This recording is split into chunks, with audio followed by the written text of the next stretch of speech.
हमारा YouTube channel में आपका स्वागत है। आज के इस वीडियो में 3 अंक स्तरीय मैथ का कुछ प्रश्न लेकर आए हैं। इस प्रश्न को हल कीजिए और परीक्षा को आसान बनाएं। तो आइए हम लोग पहला क्वेश्चन देखते हैं। उस बिंदु का निर्देशांक ज्ञात कीजिए जो बिंदुओं 4, -3 और 8, 5 को जोड़ने वाले रेखाखंड को आंतरिक रूप से 3:1 के अनुपात में विभाजित करता है। कहता है उस बिंदु का निर्देशांक ज्ञात कीजिए जो बिंदुओं, तो 2 बिंदु ले लेते हैं, एक बिंदु ए और एक बिंदु बी, जोड़ने वाले रेखाखंड को तो ए बिंदु का निर्देशांक हो जाएगा 4, -3 और बी का हो जाएगा 8, 5। कहता है जोड़ने वाले रेखाखंड को आंतरिक रूप से 3:1 के, तो एक बिंदु P ले लेते हैं जो 3 और 1 के अनुपात में विभाजित करता है। तो P का निर्देशांक लिख देते हैं x, y। अब लिखेंगे, हल करेंगे तो सबसे पहले लिखेंगे A कोष्टक में हो जाएगा 4, -3, B कोष्टक में हो जाएगा 8, 5, दोनों का निर्देशांक है। और लिखेंगे रेखाखंड AB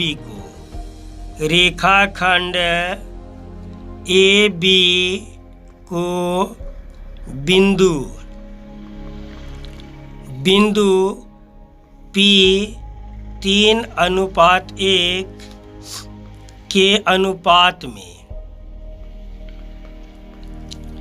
में विभाजित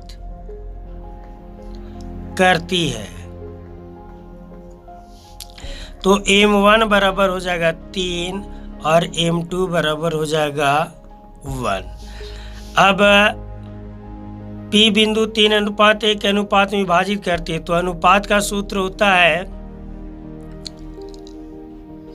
M1:2 प्लस, तो यहाँ अब डायरेक्ट सूत्र नहीं, ये भी लिख सकते हैं, इसलिए P कोष्टक में x, y के निर्देशांक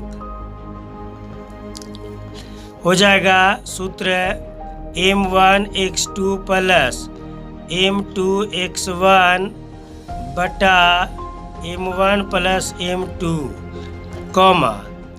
M1y2 प्लस M2y1 बटा M1 प्लस M2।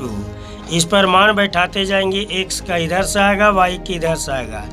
M1 का मान दिया गया था 3 और गुने x2 का मान यहाँ से हो जाएगा 8 प्लस M2 का मान 1 और गुने x1 का मान यहाँ से हो जाएगा -3 बटा 3 प्लस 1, M1 का मान है 3 गुने y2 का मान हो जाएगा 5 और प्लस M1 का मान है 1 और गुने y1 का मान हो जाएगा, x1 का मान यहाँ पर हो जाएगा 4 और y1 का मान हो जाएगा यहाँ -3 बटा हो जाएगा 3 प्लस 1। अब यहाँ आएगा 8 त्रिकी 24 प्लस 4 एकम 4 और बटा 3 और 1 4, 5 दिया 15 और प्लस माइनस 1 दिया 3 बटा हो जाएगा 4, 24 4 28 बटा हो जाएगा 4, 15 में से 3 जाएगा तो हो जाएगा 12 बटा 4, ये 4 7 चौक 28 और 4 दिया 12, यानी 7 हो गया 3। अतः P के निर्देशांक P कोष्टक में हो जाएगा 7,3, यही हो जाएगा इसका आंसर। क्वेश्चन नंबर 2 बहुत ही आसान सा सवाल है निर्देशांक ज्यामिति से। K का मान ज्ञात कीजिए ताकि निम्न तीनों बिंदु संरेखीय हो, 8, 1, K, -4, 2, -5। तो लिखते हैं माना बिंदु ए कोष्टक में हो जाएगा 8,1, बी कोष्टक में हो जाएगा k, -4 और सी कोष्टक में हो जाएगा 2, -5। ये हो जाएगा x1, ये हो जाएगा x2, ये हो जाएगा x3, ये हो जाएगा y1, ये हो जाएगा y2 और ये हो जाएगा y3। यदि तीनों बिंदु संरेखी हों तब त्रिभुज ABC का क्षेत्रफल बराबर हो जाएगा 0। तो त्रिभुज का क्षेत्रफल बराबर हो जाता है 1/2 x1 into y2 minus y3 plus x2 y3 minus y1 plus x3 y1 minus y2 equal हो जाएगा 0।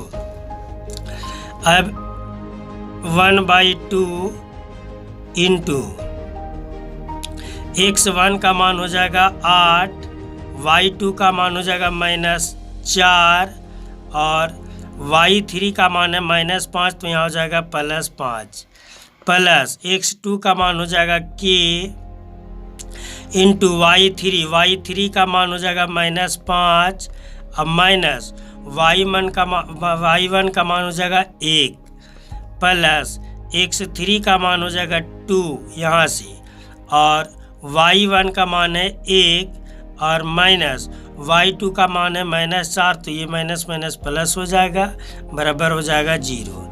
अब 1/2 है, इधर गुना में इधर जाएगा भागा में, तो 0 के नीचे हो जाएगा तो ख़त्म हो जाएगा। तो यहाँ माइनस प्लस माइनस 5 में 4 गया तो 1 में 8 से गुना करेंगे तो 8 प्लस माइनस माइनस प्लस 5 और 1 6 -6 को प्लस से गुना करेंगे तो माइनस प्लस हो जाएगा -6 के और 4 1 5 दूनी 10 बराबर हो जाएगा 0। 10 और 8 18 -6 के बराबर हो जाएगा 0। 18 बराबर -6 के उधर जाएगा तो हो जाएगा प्लस में 6 के, तो के बराबर हो जाएगा 18/6 6 3 18 यानी के का मान हो गया 3। यही हो जाएगा इसका आंसर। क्वेश्चन नंबर 3 जो 9.1 से है ऊंचाई और दूरी से। कहता है एक ठेकेदार बच्चों को खेलने के लिए 1.5 मीटर ऊंचा एक फिसलन पट्टी लगाता है। 1.5 मीटर ऊंचा एक फिसलन पट्टी लगाता है जो भूमि के साथ 30 डिग्री के कोण पर झुका हुआ है। फिसलन पट्टी की लंबाई ज्ञात कीजिए। तो सबसे पहले फिसलन पट्टी की ऊंचाई देखते हैं। कहता है 1.5 मीटर है, जो भूमि के साथ फिसलन पट्टी जो है वो 30 डिग्री का कोण पर झुका हुआ है। तो A B C लिखेंगे। माना फिसलन पट्टी की ऊंचाई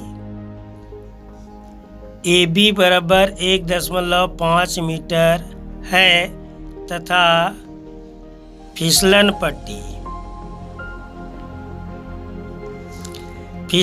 पट्टी AC है जो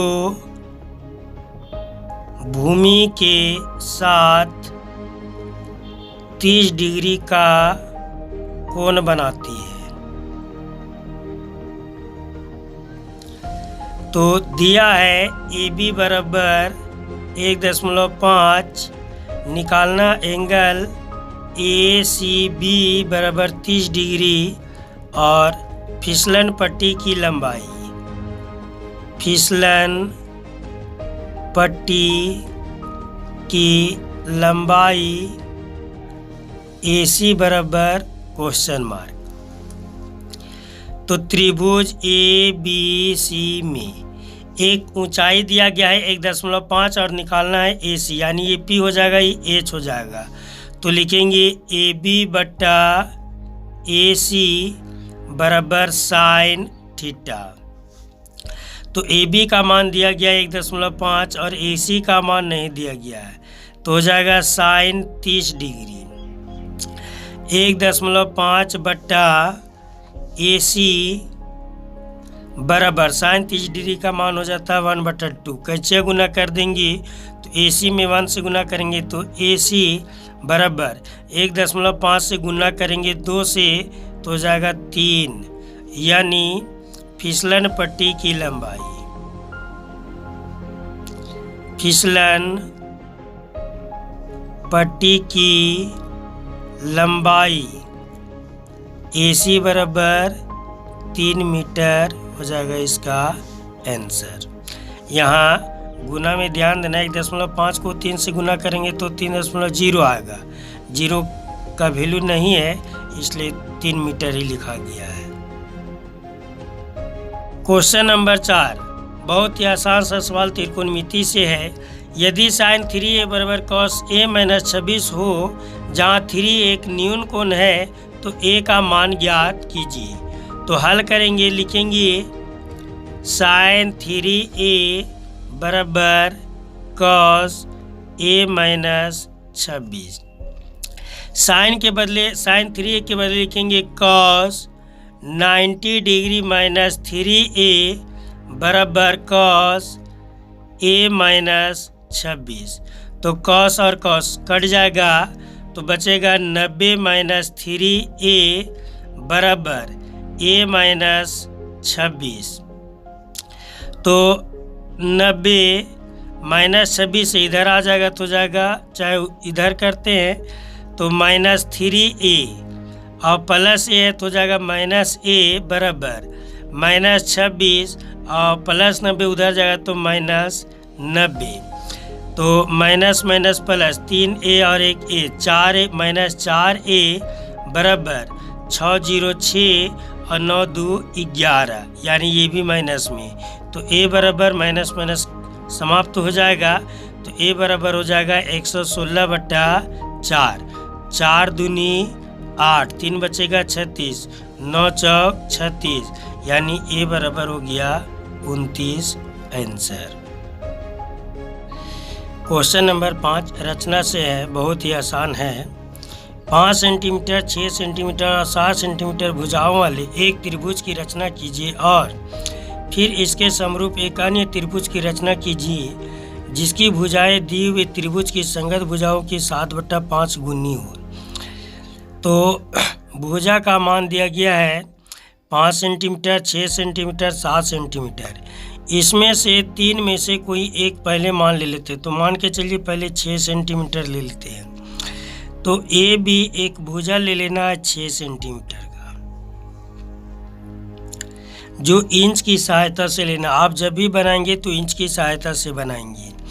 उसके बाद 5 सेंटीमीटर, परकाल को 5 सेंटीमीटर, इंच की सहायता से परकाल को 5 सेंटीमीटर फैलाइए और ए बिंदु पर रख करके एक चाप काट दीजिए। ए बिंदु पर रख करके एक चाप काट दीजिए और उसके बाद परकाल को 6 सेंटीमीटर तो हो गया था, परकाल को 7 सेंटीमीटर फैलाइए और परकाल को 7 सेंटीमीटर फैलाने के बाद बी बिंदु पर रखिए और वही चाप वो कट जाएगा। और यहाँ जहाँ चाप बनेगा वहाँ लिख देना है, चाप कट जाएगा वहाँ लिख देना है सी। तो ए से सी को मिला दीजिए और सी से बी को मिला दीजिए। ये बन गया आपका एक त्रिभुज। ये 6 सेंटीमीटर है, ये 5 सेंटीमीटर है और ये 7 सेंटीमीटर है।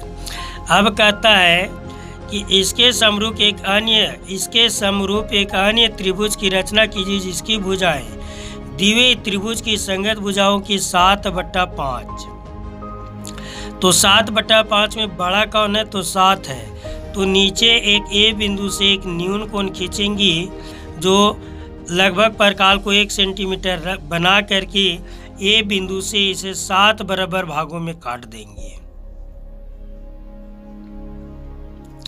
लिखेंगे A1, A2, A3, A4, A5, A6, A7।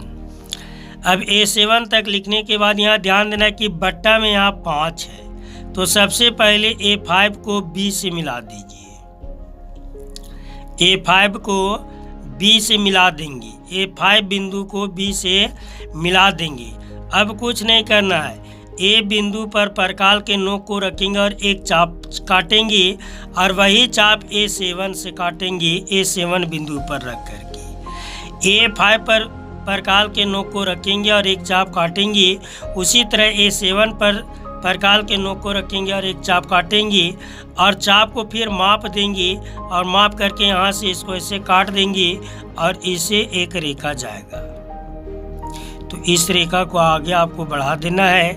यहाँ B है तो यहाँ लिख देना है B'। ये दोनों रेखाएं समांतर रेखाएं होनी चाहिए। जिस प्रकार से आप नीचे की उसी प्रकार से यहाँ भी करना है। सबसे पहले B बिंदु पर परकाल के नोक रखेंगे और लगभग 1-1.5 सेंटीमीटर फैला करके एक चाप काटेंगे और वही चाप, जितना चाप बड़ा चाप यहाँ है उतना B' पर रख करके एक चाप काटेंगे। फिर इसको नाप देंगे और फिर इसको नाप करके एक चाप काटेंगे और यहाँ से एक लाइन खींचेंगे। यहाँ इंच की सहायता से आपको लाइन खींचना है और ये बिंदु को ये लाइन को आपको बढ़ा देना है। तो यहाँ अगर C है तो यहाँ लिख देना है C'। इस प्रकार से आप एक रचना बना देंगे तो आपका 3 नंबर आ जाएगा, इसको कोई नहीं काटेगा। ये रचना से ही संबंधित है और यह वृत्त का रचना है। 6 सेंटीमीटर वाला एक वृत्त खींचिए। तो परकाल को सबसे पहले 6 सेंटीमीटर फैला देंगे और किसी को केंद्र मानकर एक वृत्त खींच देंगे जो 6 सेंटीमीटर त्रिज्या वाला होना चाहिए। तो यहाँ से यहाँ हो जाना चाहिए 6 सेंटीमीटर, लेकिन कहता है केंद्र से 10 सेंटीमीटर।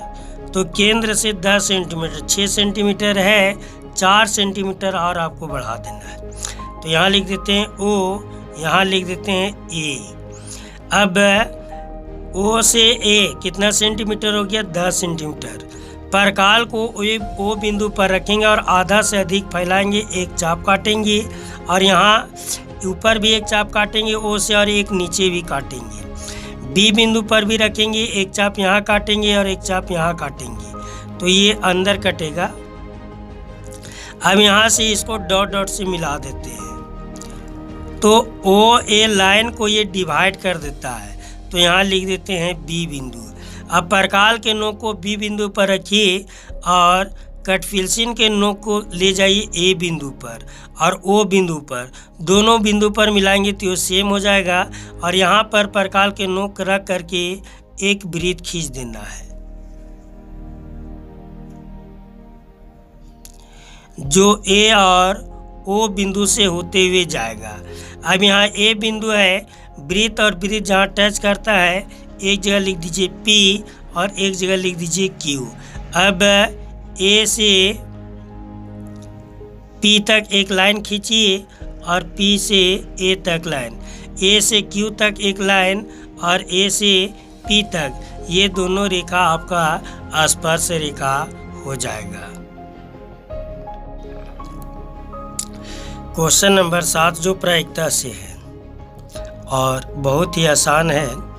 एक पासे को एक बार फेंका जाता है, एक पासे को एक बार फेंका जाता है, निम्नलिखित को प्राप्त करने की प्रायिकता ज्ञात कीजिए। तो हम लोग जानते हैं पासा में कुल परिणाम 6 होता है, तो लिखेंगे कुल परिणाम बराबर 6। कोष्टक में लिख देते हैं 1 2 3 4 5 6। ये समझने के लिए आपको लिखने की ज़रूरत नहीं है।